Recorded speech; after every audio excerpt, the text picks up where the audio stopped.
It's been my honor to welcome the Social Security trustees here in the Oval Office. We had a good discussion about the problem that faced the Social Security system. And there is a recognition among the experts that we have a problem. And the problem is America is getting older, and that there are fewer people to pay into the system to support a baby boomer generation which is about to retire.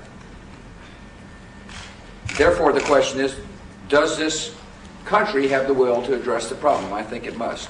I think we have a responsibility to solve problems before they become acute. And therefore, I want to thank the trustees for their understanding and their work. I want to thank them for their recognition that this country must deal with this issue now. I look forward to working with the members of Congress to do just that. I had a meeting earlier on this week with members of the United States House and Senate to discuss the importance of the Social Security issue.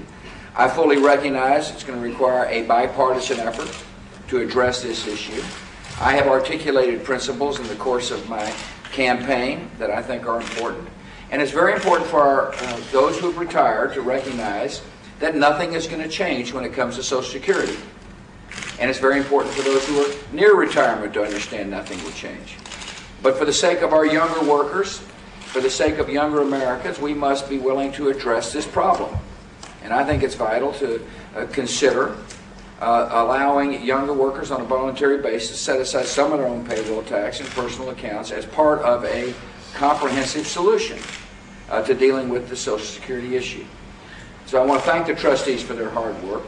I want to thank you for your understanding of the issue, and I appreciate your willingness to go out and help explain to the American people that the time is now, the time is ready for us to solve this problem. I'll answer two questions. Scott? Thank you, Mr. President. Secretary Rumsfeld heard some complaints from soldiers yesterday who said, among other things, they've got inadequate armor as they head into Iraq. You know how widespread this problem is and what are we doing about it? First, I appreciate the fact that the Secretary went and visited our troops and took questions from the troops.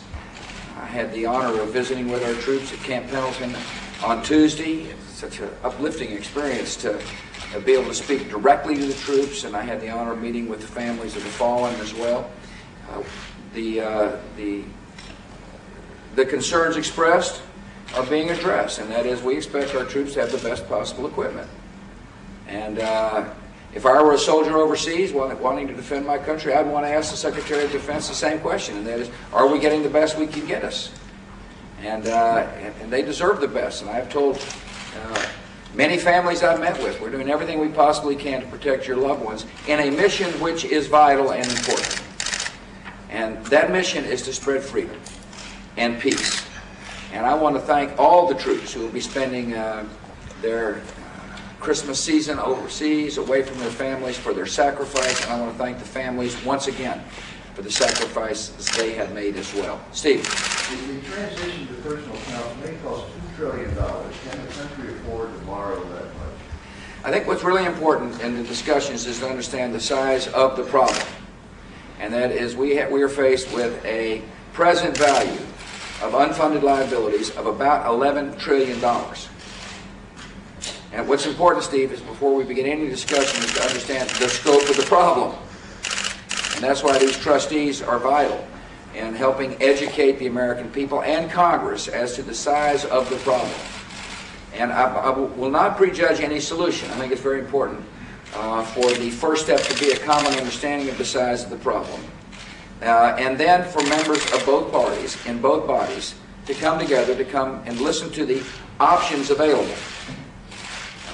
We have got a member of what was called the Moynihan Commission with us. They studied this problem in detail. They made some suggestions about how to move forward in solving the problem. Much of my thinking has been colored by the work of the late Senator Moynihan and the other members of the Commission, who took a lot of time to take a look at this problem and who came up with some creative suggestions. And so I look forward to working with Congress to address this issue in a straightforward manner. Thank you all. Thank you all. Are you reinstating withholding tax increase to pay for the transition, sir? Thank you all. We will not raise payroll taxes to solve this problem.